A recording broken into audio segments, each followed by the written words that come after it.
Welcome to the Clean Classrooms for Carolina Kids Asbestos Section Training. I'm Lisa Green, the Project Director of the Lead-Based Paint and Asbestos Sections.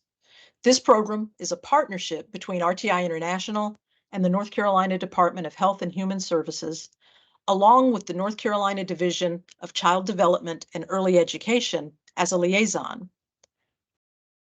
Together with my colleagues, including Kelly Hoffman, we will overview how to participate in the asbestos section of the program. The goal of our program is to identify and eliminate lead and asbestos hazards where North Carolina children learn and play. We partner with public schools, licensed child care centers, and family child care homes to identify hazards, share results, and help facilities take action to ensure healthy learning environments for children. In this training video, we show you how to participate in the program and meet state requirements to identify and address potential asbestos hazards at your facility. We will briefly cover background on asbestos and overview the section and steps in the process. We will then discuss how to complete the asbestos enrollment survey and what happens next, including RTI's review of your documentation, potential next steps such as an asbestos inspection, and possible recommended actions based on each specific facility's conditions. After this video ends, you can complete the asbestos enrollment survey. Now let's get into why we are focused on asbestos. First of all, what is asbestos and why is it found in some buildings? Asbestos is a general term referring to a group of naturally occurring silicate minerals that tend to separate into fibers and are resistant to heat and corrosion. Because of its physical properties, asbestos was commonly used for many years in a variety of building materials, such as ceiling tiles, fiber-reinforced cement, floor tiles, insulation, roofing, and even woven materials like fireproof curtains and gaskets. Buildings built prior to 1988 are more likely to contain asbestos hazards, but asbestos can also be found in post-1988 buildings.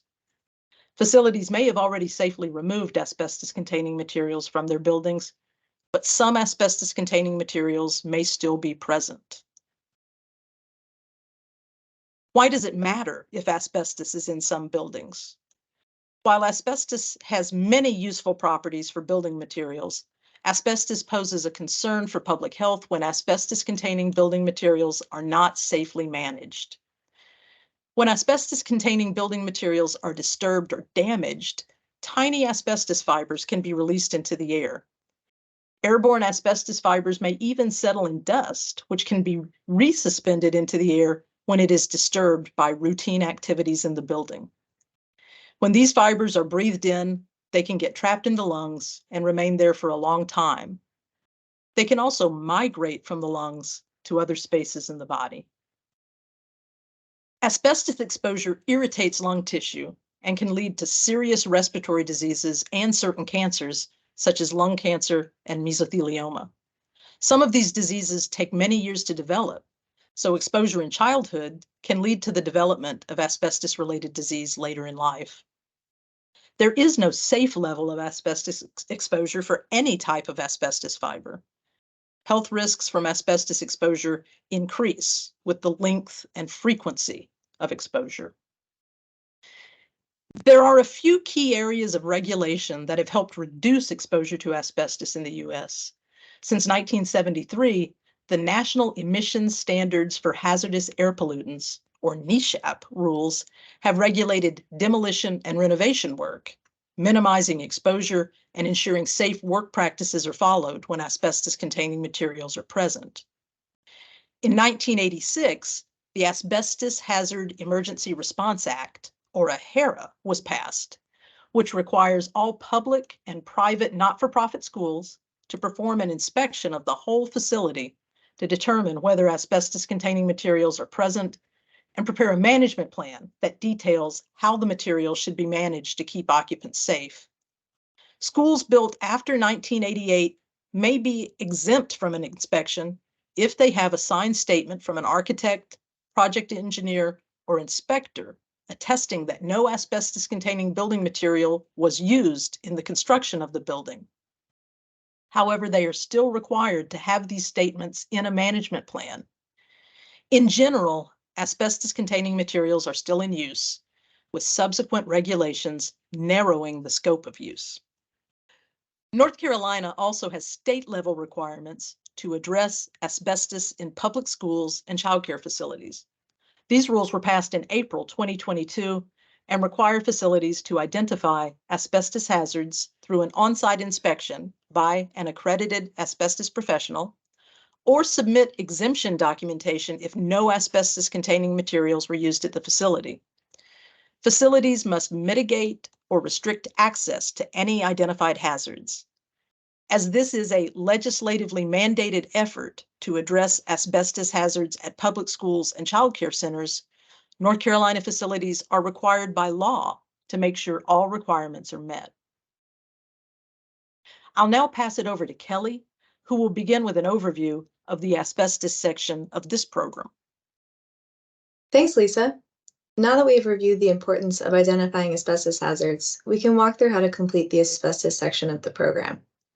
To begin, the overall goal of this section of the program is to identify and eliminate exposure to asbestos hazards at public schools and childcare facilities. For facilities that require an inspection, we will coordinate an on-site visit by an accredited asbestos professional. If hazards are identified, facilities can request reimbursement from NCDHHS if they decide to perform mitigation activities. We encourage you to also be communicating with your community regarding your progress through the program. We will overview our communication toolkit later in this training that makes it easy to update staff, parents, caregivers, and students on the program. We're going to quickly overview the asbestos section steps, and then we will cover each one in more detail throughout this training. The first step was attending the pre-enrollment webinar to learn about the Clean Classrooms for Carolina Kids program. And this step is completed. Following this training video, the primary contact will be ready to complete the enrollment survey and upload necessary documents. Our team will review the enrollment survey responses to determine next steps for your facility. If we determine that an asbestos on-site visit is needed, our program will then assign an accredited asbestos professional for your facility. The accredited asbestos professional will schedule the visit with your facility and will then conduct their on-site visit, including sampling if needed.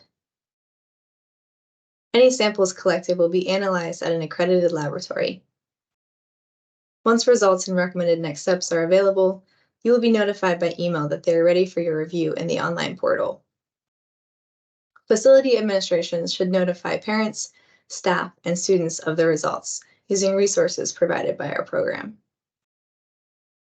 If any asbestos hazards are identified, the facility must restrict access to these areas or choose to mitigate based on the recommended actions provided by the accredited asbestos professional. If any mitigation activities are conducted, facilities can request reimbursement from NCDHHS. Now let's talk more about the who, what, why, when, where, and how of the asbestos section of the program. Your facility should designate a primary contact to complete the survey and be the main point of contact for the asbestos section of the program. Additional individuals can help to complete the enrollment survey if needed. In order to access the enrollment survey, you will need to complete this training. So who should be the primary contact?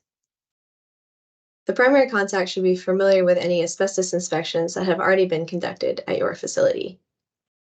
They should be familiar with the layout of all buildings at the facility.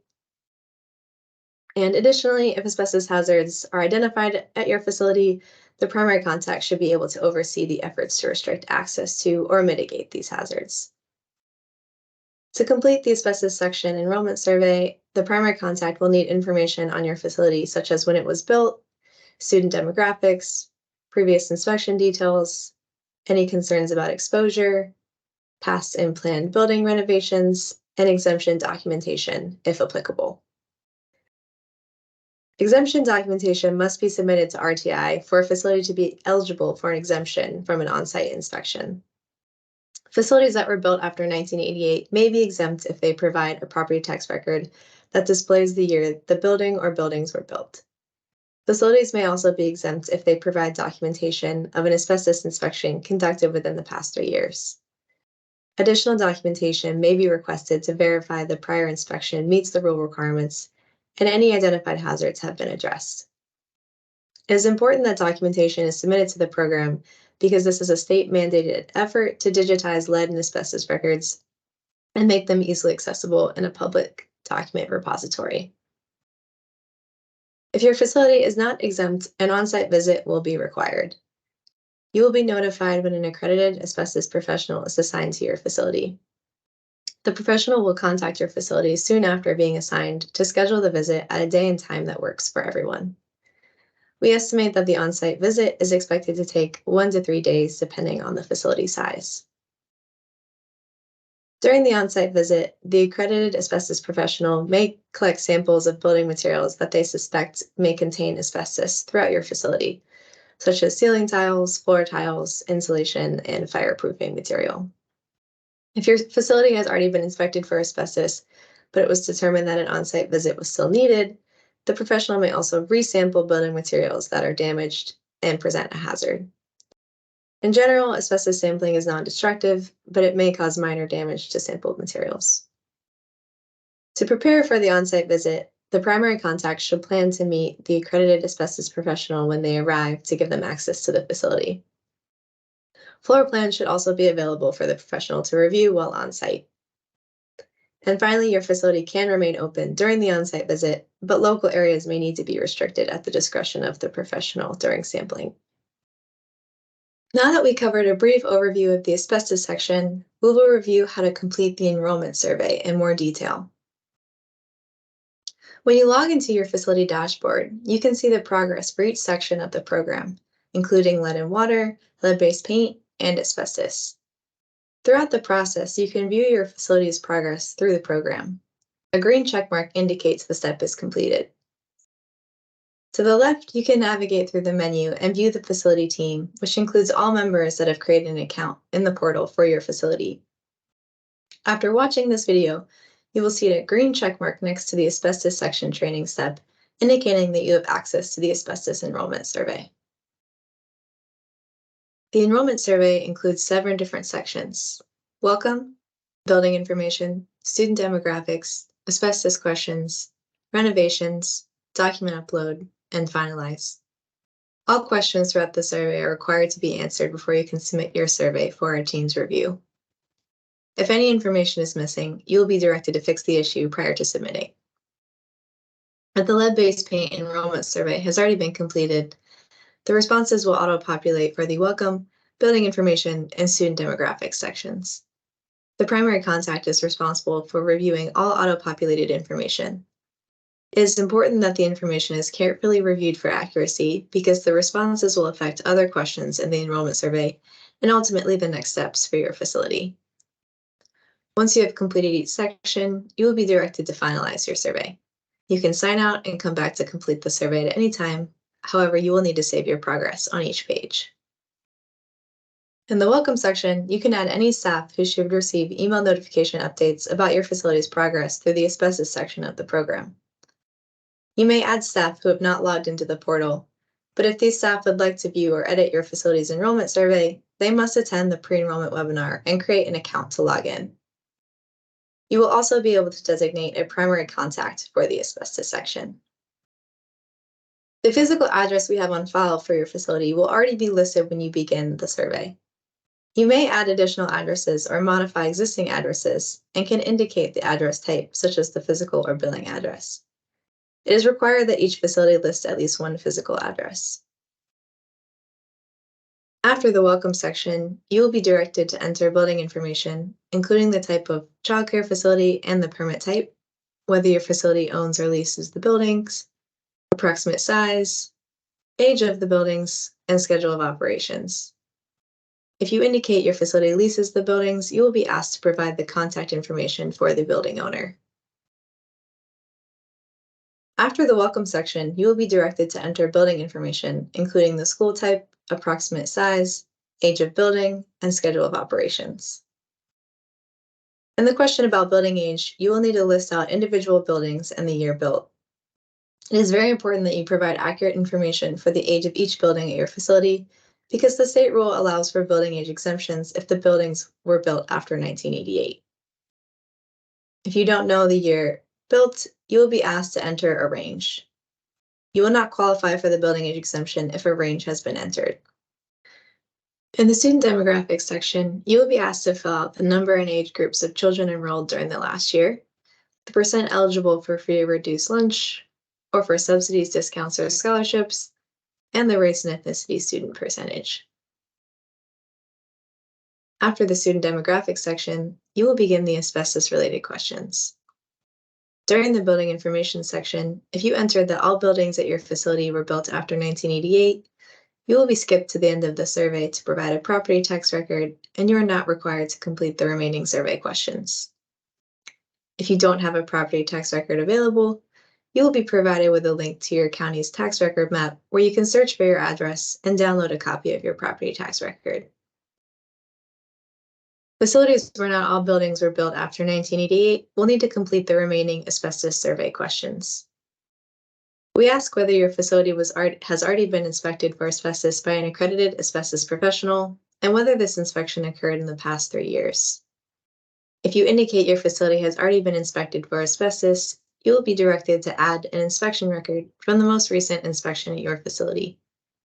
You will need to provide the inspection date, whether the whole or partial facility was inspected, the name of the accredited asbestos professional, and the company that performed the inspection. We will also ask if your facility has performed any mitigation or abatement activities for asbestos-containing materials in the past 3 years, or has plans to mitigate or abate any asbestos-containing materials within the next 3 years. We also ask you about any areas in your facility where you're concerned about asbestos exposure. If you do have any concerns about asbestos exposure at your facility, please be sure to describe them. For example, damaged ceiling tiles or floor tiles could be of concern. The last question in this section asks whether you would like to request specific accredited professionals to work with your facility to review your provided documentation and perform an on-site visit as needed. You will have the option to select your preferred company and whether you would like to be assigned to a different company if your preferred company is unavailable. We cannot guarantee that your preferred company will be assigned to your facility given the volume of work in this program, but we will prioritize previously established working relationships between facilities and companies when at all possible. The next section is on past and planned building renovations. Facilities that have gone through major renovations since their most recent asbestos inspection may require additional sampling during an on-site visit if one is needed. If you indicate your facility has an upcoming renovation, your facility may be prioritized to receive an on-site visit as needed. We also ask whether your NESHAP inspection is planned or already conducted. NESHAP inspections are required under federal law to identify any asbestos-containing materials prior to building renovations. The document upload section will direct you to upload any documents you indicated were available for electronic upload throughout the enrollment survey. PDF document type is recommended. Please ensure that all documents you upload are legible, right side up, and complete. When you upload a document, the file will be renamed using a standard format to allow for document tracking. All facilities will be required to upload a copy of your property tax record that clearly shows the year your facility was built. If you do not have your property tax record available, a link is provided to your county's tax record map where you can search your address and download a copy of your tax record. You can also call your county tax office for more information. If you are unable to find your tax record, please indicate that you need help from our team. This will allow you to submit your enrollment survey. However, this will cause a delay in the process and will require additional communications. At the end of the survey, you will be shown a summary page that lists what documents you uploaded and which documents you indicated you would mail to RTI, along with mailing instructions. We strongly recommend that documents are electronically uploaded if at all possible. Facilities that upload their documents will be prioritized in the program. Mailing documentation will significantly delay your facility's progress through the program. However, if documents must be mailed, please mail us a copy and retain the originals, as the mailed documents will not be returned. We also indicate what your facility can expect next. Once you have finished the questions and any document uploads, you are ready to submit your enrollment survey. You will be notified if any information is missing, and you can easily jump back to that section to fix the error. You will need to certify that all documents are authentic, complete, and they were uploaded in full before clicking the Submit Enrollment Survey button. Please note that all documents must be electronically uploaded to the online portal or mailed to our program to meet the state requirements for an exemption from the required inspection. Documentation should not be sent directly to the state. Once your facility has completed the enrollment survey and uploaded the necessary documents, our team will review your responses to determine next steps within the program. Remember, at any time you can log in and view your facility dashboard to see the facility's progress through the program. In this section on enrollment survey review, we will discuss the potential next steps for your facility. After our team reviews your enrollment survey, the possible next steps may be a facility exemption or an on-site visit, which could include an asbestos inspection or site verification. We will walk through each of these and when each will occur. An exemption from the rule requirements means that your facility does not need an on-site visit for an inspection or site verification. Facilities that were built after 1988 may be exempt if they provide a property tax record clearly showing that the buildings were built after 1988. Facilities may also be exempt if they provide documentation of an asbestos inspection conducted within the past 3 years. This inspection must meet all rule requirements and either have identified no asbestos hazards or any asbestos hazards that were identified must have been addressed. Documentation associated with these exemptions must be provided to RTI in order to meet the rule requirements. If your facility is exempt, then the asbestos section is complete. No additional action is needed by the facility. The first on-site visit option we will cover is the asbestos inspection. Your facility will need an asbestos inspection if the facility was not built before 1988 and indicated they have not had an asbestos inspection, or your facility was previously inspected for asbestos, but the inspection was not within the past 3 years, does not meet the rule requirements, or no inspection documentation was provided to our program. In either case, RTI will assign an accredited asbestos professional to perform your facility's inspection. Later in this video, we will let you know what to expect and how to prepare for all on-site visits. The other on-site visit option is a site verification. A site verification means an accredited asbestos professional will need to visit the facility to verify the condition of specific asbestos-containing materials. Site verifications may be required if asbestos hazards were identified in the most recent inspection report and those hazards have not been addressed. As with an inspection, RTI will assign an accredited asbestos professional to perform your facility's site verification. Now that we have overviewed what potential next steps may be after our team reviews your facility's enrollment survey, we will move on to what happens if an accredited asbestos professional is assigned to your facility for an on-site visit. In this section, we will review what your facility can expect during an on-site visit and how you can prepare. If an on-site visit is needed, our team will first assign an accredited asbestos professional to your facility. Once assigned, the accredited asbestos professional will communicate with the primary contact to schedule the date and time for the on-site visit. The professional will perform the scheduled on-site visit and collect any samples if needed. The asbestos inspection process will likely include an inventory of suspect building materials, an assessment of the building's condition, and sampling of materials to identify if they contain asbestos.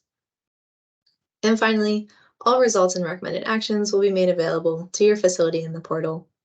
You will be notified by email when your results and report are ready to review. The primary contact has a key role when it comes to preparing for the on-site visit. They should be available to schedule the date and time of the asbestos inspection or site verification when the accredited asbestos professional reaches out to your facility. The primary contact should also plan to meet the accredited asbestos professional when they arrive at the facility to grant them access to conduct the on-site visit. Lastly, the primary contact should have your facility's floor plans available for the accredited asbestos professional to review during the visit. On-site visits can occur during normal hours, after hours, on weekends, or during breaks. Facilities can remain open during the on-site visit. However, local areas may need to be closed at the discretion of the accredited asbestos professional. On-site visits are estimated to take between 1 to 3 days, depending on the size of the facility. During the on-site visit, samples may be collected and submitted to an accredited RTI-designated laboratory for analysis. Once the laboratory analysis is complete, the accredited asbestos professional will write a results report and provide recommended response actions. The facility will then be notified by email to log into the portal and review the results and recommended next steps. This final section will cover results and recommended actions for your facility. If no asbestos hazards are identified by the accredited asbestos professional during the on-site visit, no additional action is required by the facility. As defined by the rule, an asbestos hazard is any asbestos-containing material or material that contains greater than 1% asbestos that is damaged and may result in exposure to asbestos. Properly managed asbestos-containing material in good condition is not considered a hazard under this program. There is no requirement to restrict access to or mitigate asbestos-containing materials in good condition. However, if asbestos hazards are identified, the asbestos professional will recommend different response actions depending on the condition and type of the asbestos-containing material. Recommended response actions may include mitigation activities, such as repairing, encapsulating, enclosing, or removing the damaged materials. The facility is required to restrict access to the hazard until it is mitigated. If the facility chooses not to mitigate, they must restrict access to the hazard indefinitely and manage the material in place. Your facility's results and recommended response actions will be available on the results view of the portal. You will be able to easily view any asbestos hazards identified at your facility, as well as the full report and sample results. Additional videos and resources will be available to help you understand your results and recommended response actions, and to pursue mitigation activities if needed. Your facility's results will also be posted to our facility data mapper, which is designed for facilities and the communities they serve to view the results. The facility data mapper provides a way for the facility to easily communicate the results of the program to staff, parents, caregivers, and students, whether the facility received an exemption from the asbestos inspection, or if any asbestos hazards were identified, and any mitigation activities that were performed. The results and reports will be automatically posted to the facility data mapper 5 business days after the results are shared with your facility. You can use this time to restrict access to any identified hazards, create communication materials to keep your community informed, and make a plan for mitigation actions as needed. Since lead and water mitigation is provided by the Clean Classrooms for Carolina Kids program, this information will be readily accessible to the community through the facility data mapper, and the public will be able to see the actions taken to get the lead out of the tap. However, asbestos mitigation activities are not provided by our program and will not appear in the facility data mapper unless the facility lists the actions taken in the portal. Facilities should indicate whether access was restricted or the hazards were mitigated, and upload clearance documentation in the portal once the mitigation or abatement activities are completed, so the public can be aware of the actions your facility took to eliminate asbestos hazards where children learn and play. We also provide resources to help you share information with your community. The Program Communication Toolkit includes templates for notification emails, draft newsletters, talking points, and social media tiles. We also provide reference documents that you can share, which include program overview flyers, flyers on understanding the program and rule requirements, and flyers on understanding on-site visits. All documents are available in Spanish and English. We encourage you to communicate early and often about your facility's participation in the program, including enrollment, any on-site visits, results, and next steps. After reviewing the results and recommended actions, the facility will decide whether to restrict access to any identified hazards or to pursue the recommended mitigation or abatement actions. Facilities that perform mitigation or abatement can request reimbursement from NCDHHS. It is important to note facilities are responsible for deciding on any mitigation or abatement activities and scheduling those activities. While the cost of the on-site visits and sampling are covered by our program, childcare facility mitigation activities are fully reimbursable by NCDHHS. Mitigation activities should be scheduled when the facility can be mostly unoccupied.